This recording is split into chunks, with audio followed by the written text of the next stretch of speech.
the wisdom of generations of women to help you have more joy every day. The Wisdom Coalition program begins right now. There should be no difference between situations where aggressiveness is necessary, where assertiveness is necessary, where caring and taking a back seat is necessary. That should not be a gender-based issue. I think everything in life is about moderation and balance and understanding who you are and how other people perceive you. When you're pleasing people, there's no balance. Helping women find the right balance and the voice to get there. Welcome to the Wisdom Coalition program. I'm Nancy Wertine. And I'm Kim Howie. Thanks for joining us. The question that we're looking at today is the difference between being assertive and being aggressive. Some women struggle with this issue, both personally and professionally. I know I do. I do at times as well. But experts say that if women can understand advocating for themselves while it can be difficult, it can also be very rewarding. Susan Bella Linsky grew up watching her mother run a successful jewelry business that Susan took over in 2009. She prides herself on a store that believes in community and on a product that she says should be beautiful but should also evoke an emotion. Her designs are unique, like our own wisdom symbol pendant. But the gems you can't see in her collection are the lessons she's learned about how to advocate for her customers, her employees, and for herself. Susan is here with us now. Thanks for joining us, Susan. You're welcome. Thank you for having me. So Susan, in the 10 years or so that you've been in business, what would you say that you've learned about advocating for yourself? I would say that it's essential to survive as a woman in business, and just for yourself. It's so important to take time for yourself and make sure you're not spreading yourself too thin, as we know it's so easy to do. Yeah, absolutely. Why do you think that women have such a problem with really taking care of ourselves and advocating for ourselves? What holds us back from that?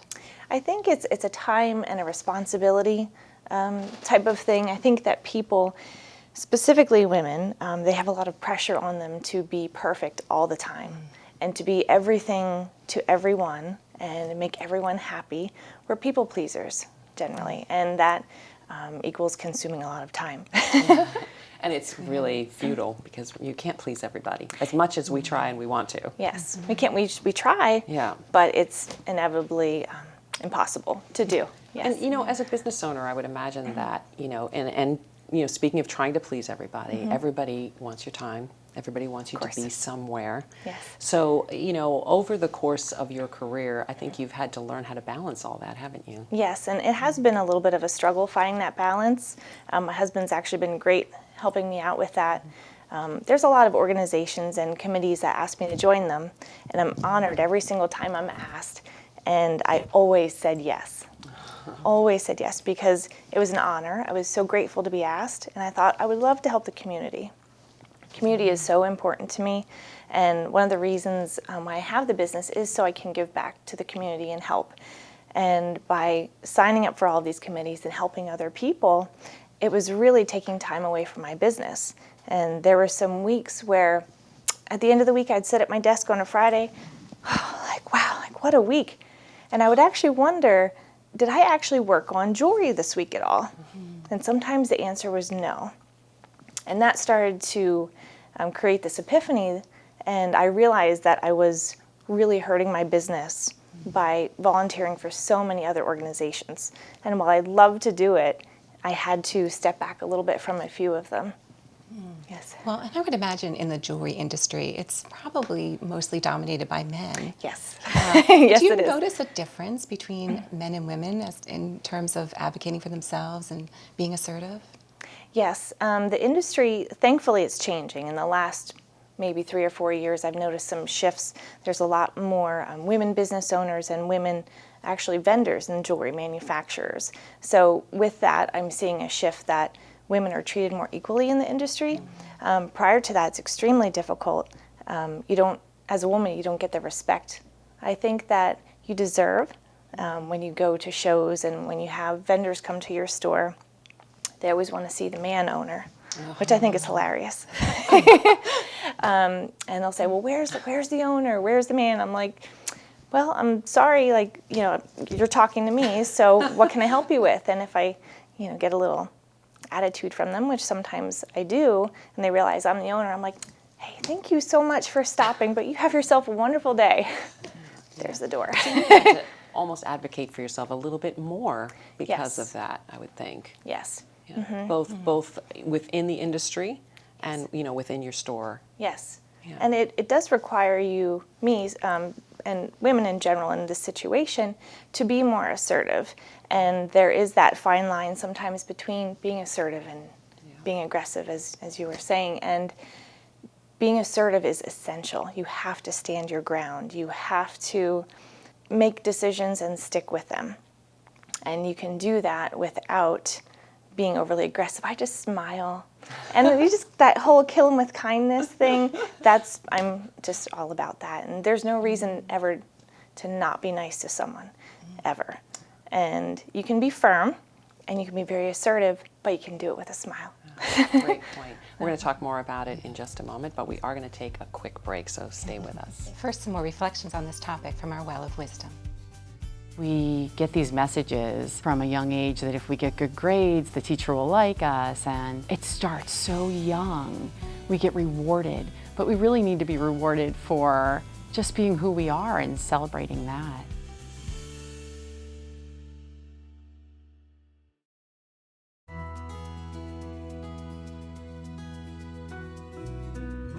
Welcome back. To continue our discussion, we have a second guest who is also one of our wisdom advisors here at the Wisdom Coalition. Yes, Ann Baum is a senior executive and vice president of Lehigh Valley Capital Blue Cross. In addition to being on a slew of committees and boards, when I read your bio, Ann, I thought to myself, I don't know how you find time to eat and sleep, but somewhere in there you do.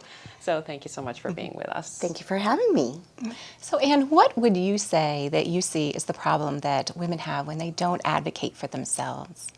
Well, I think when you don't advocate for yourself, you're leaving decisions to others. And many people assume that, oh, the boss, they know everything that I do, they will find my path for me. But oftentimes, the person to whom you report doesn't know all the things that an individual is working on or doing. And if you don't tell them what you aspire to become or what your career path, hopes and dreams are, there's no way for them to know. They're not omnipotent. They can't be all-knowing. Yeah, that's a great point. And in the course of your career, what have you learned about this difference that we're talking about between being assertive and being aggressive, and not just professionally? I mean, I think we couch that in the professional discussion, but I think it's relevant for our personal lives as well. So what have you learned about the difference between those two? Well, I think there's a difference in the tenure associated with aggressive versus assertive. To me, assertive is speaking your mind, speaking up, participating, being part of something, and being a communicator.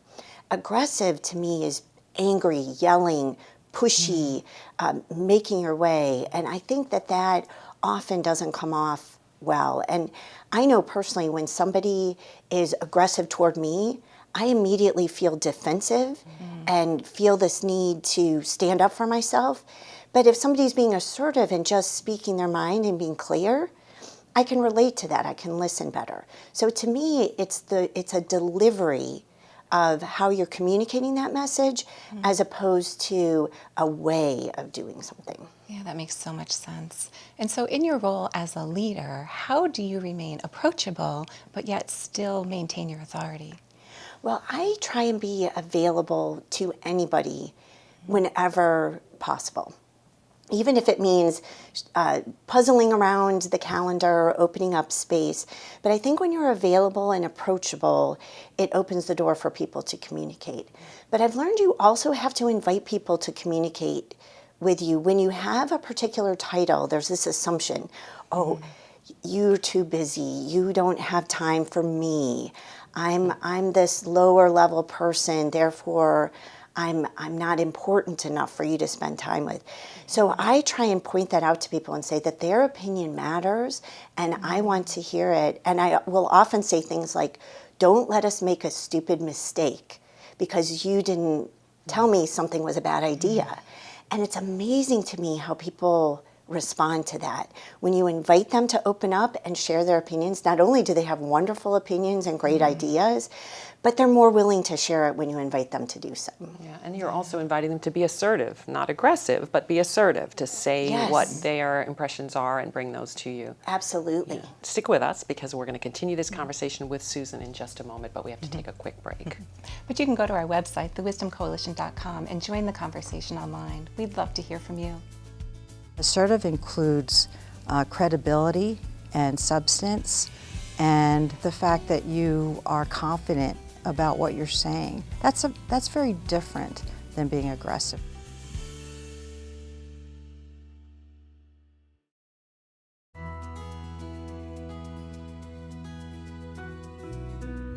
Thanks for joining us once again. You know, relationship experts have this to say about assertiveness. They say assertiveness comes from a place of valuing yourself.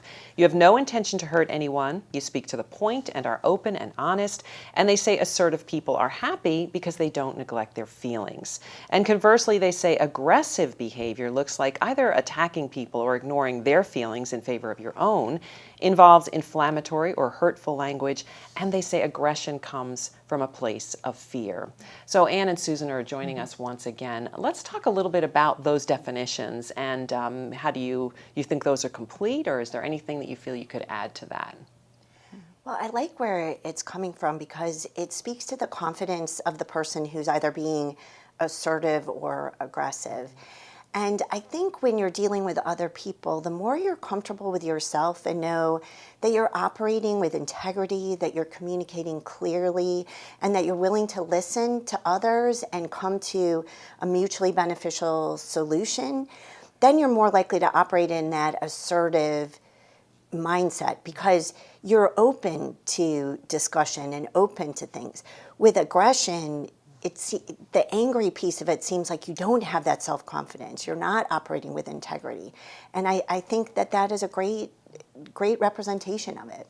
I agree with Anne completely. I think that being confident in yourself does help you really be assertive without being aggressive. If you're confident and you know what you know, you have your knowledge, you can stand up for yourself a lot easier, whether it's in business or in your personal life. If you don't have that, I think you can have that element of fear and you can be a little bit more reactive to a situation. So I feel like that was a very important point that you made. Yes. And what about those of us who are people pleasers? I know I am. And you worry about what people will think if you speak your mind. How do you combat that?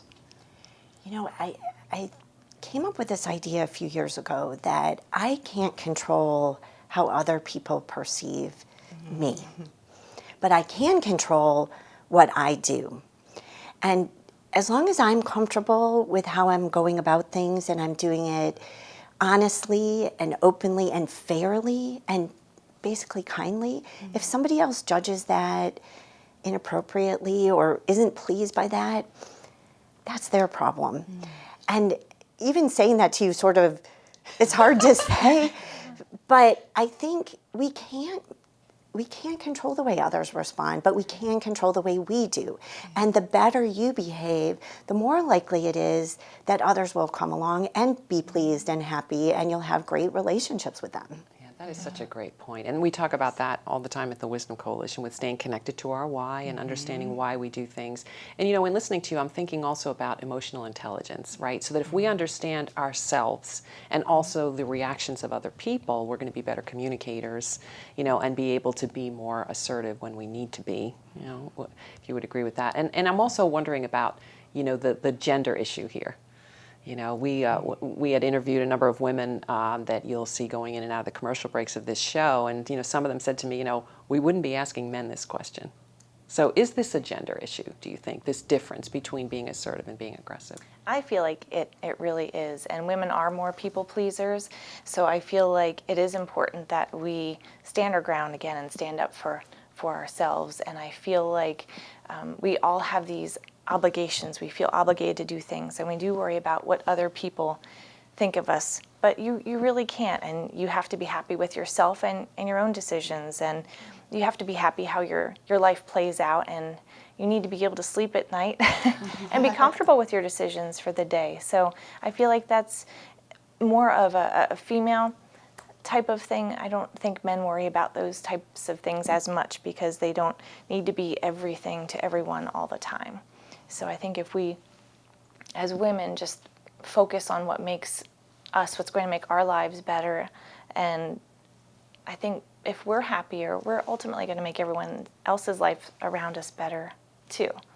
So That's great. And I think that goes to self-care. You know, you talk about Absolutely. self-care. Why is that so important, do you think, in this discussion? Right. Well, and we have to take care of ourselves, right? And you were mentioning that earlier, Susan. I was going to actually ask you for some self-care tips. I know for me, I have a whole wellness plan, and I have a routine that I do every morning. And when I don't follow that routine, I don't even feel like myself. So, yeah, definitely self-care is very important. And I think caring for yourself involves your feelings. You know, would you agree with that, Anne, that if you are holding these things in because you're worried about pleasing everybody, you're not going to feel very good yourself? I totally agree with that, and I think it's about priorities and balance. So how do you take all these things for which you've taken on responsibility, and how do you balance that each day? And every day, I think it's a different little puzzle that you have to work through. But if you're not caring for yourself at the core, you can't do anything for anyone else. So if you're not healthy, you're not feeling well, you're not comfortable with yourself or your feelings, you certainly can't be much service or helpful to other people. All right, ladies, thank you so very much for joining us. you're welcome. Thank you for having us. And we'll be right back with a health and wellness tip from the kitchen.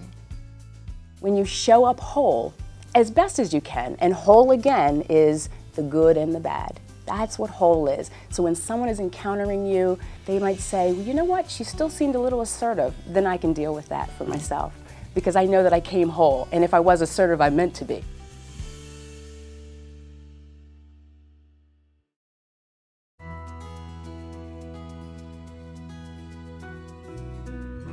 Welcome back. You know, we've been talking about the difference between being assertive and aggressive, but most women say it's really about being strong and being the best version of ourselves that we can be. Yeah, and we know that exercise makes us stronger physically, but studies show it actually makes us stronger mentally as well. Yeah, so we want to exercise, but how can we find the time with all of the many, many things that we have going on? We have a guest to help us sort it out. He is Aaron Behrens of Lehigh Valley Gym How are you? Guys. Very good. Thanks for being with us. Great to be here. So, you know, you've been telling us, you know, that it's really easy to fit in exercise throughout our day, that we don't have to have this structured time to go to the gym. Yeah, so there's a lot of different things you can do, right? Especially while you're cooking, right? To burn some calories, keep you moving. So one of the great things to do, right, is take advantage of the counter space you have. So what you can do is a basic push-up. You can put your hands right on the counter. You're going to lean back about 45 degrees. And again, go nice and slow. And you just push all the way down, all the way up, all the way down, all the way up. And you can do 3 sets of 12. Again, the great thing is you're moving while you're cooking, so you're burning calories, you're keeping things going, and that's the key, right? Always be moving, always be burning calories, so it works out really well. Another nice thing is we have soup here. We all usually have some types of can of food in the house. So one of the great things you can do, again, is you just use the cans and you come up nice and slow and all the way down. These are called raises. So you're working the shoulders, again, very slow, up and down, taking your time. Again, 3 sets of 12. Again, it's just another way to work a body part. And again, it's a great way to keep moving. That's what it's always about. I always tell people that we work with is keep moving, try different things, right? One of the other things most of us have done at one time in our life is squats. Most of us don't like them because they hurt, but they're great to do. So, real simple again, you want to start with your feet a little wider than shoulder width. You put your hands out in front and you just come down to about 90 degrees and then you come all the way up. Again, 3 sets of 12. If you find that it's really difficult, use a chair. You can put a chair there, sit on the chair, come back up. Again, take your time. But again, the idea is that you're moving, you're doing something different. The other nice thing to do is when you got these cans, there's so many different things you can do, but this is a little bit more advanced. But again, another great way, work the legs and work the arms in one movement. You'll put the cans up here, and what you want to do is you're going to lunge forward and then push straight up, and then you're going to come back, and then you're going to switch. You're going to lunge, and you're going to push straight up and come down. Again, another good exercise, a little more advanced, a little more difficult, but you always want to challenge yourself. And again, while you're cooking, instead of standing there on your phone, right? It's something different to do, and it's productive. Yeah, absolutely. Well, and I love the idea of functional exercise. I like to remind myself when I go shopping, which is one of my favorite things to do, and taking clothes on and off, I'm actually exercising. So yeah, any kind of movement we're doing, right? Yeah, and that's the key. I always try and tell everybody, the thing is, as long as you're moving, you're burning calories, right? And try and find something you enjoy. I mean, if it's walking, if it's hiking, like you said, shopping, going to a mall, walk around the mall for a couple of minutes or a half hour, whatever. But the key is that you're moving. You're generating something to keep that metabolism going. And that's important. Well, and I was even thinking, it's so interesting that you are, just pick up some soup cans. I was thinking of the big milk cartons, that you have. And when you really stop and look around your house, I know you go into people's homes and you give them an exercise routine, but when you just look around your house, you can find a lot of things that you can just do while you're waiting for the, water to boil. Yeah, and one exercise most of our clients don't enjoy, but it's a great exercise, the staircase. Right? Go up and down the staircase. Do it a couple times, go back, check the water, go up and down the staircase, right? Great cardio, really works the legs. And like you said, there's so many things in your house that you can use. You could just use the first step, right? And just step up and step down, step up, step down. Again, it's simple stuff, but it keeps you moving and it's getting you active. And that's what's important. Do you have a recommendation for how much time people should be spending exercising? Yeah, I mean, the research is out there right now. Ideally, people should try to do a half hour, 5 days a week. I mean, that's what's being recommended. I get it, we have busy lives. So I think if you're starting out, you really want to shoot for 2 or 3 times a week for a half hour. Start small. I'm really big in small steps, big results. Because I think, the thing that I find is people are really excited to get going, get into a routine, and I think that's great. But what happens is we burn out so quick, right? So keep it really small, and that way you're going to find small victories, and you're going to tend to have better success long term. Well, and something like these small things I think is not so intimidating. Right. Sometimes when you think, I have to go to the gym or I have to have this big fancy workout routine, then you sort of get, a little bit discouraged easily. Yeah, and there's an intimidation factor, right, when people go to gyms. So, that's the beauty of when we come to people's homes, right? You don't have to worry about that. There's no distractions. It's just you and the trainer, and they're focused on, what your needs are, what your concerns are. So it works out really well for them. Thank you so much, Aaron, for being with us. Thanks. It was great to be here. And that's all we have time for. Thank you for being with us, too. Go out and spread some joy today.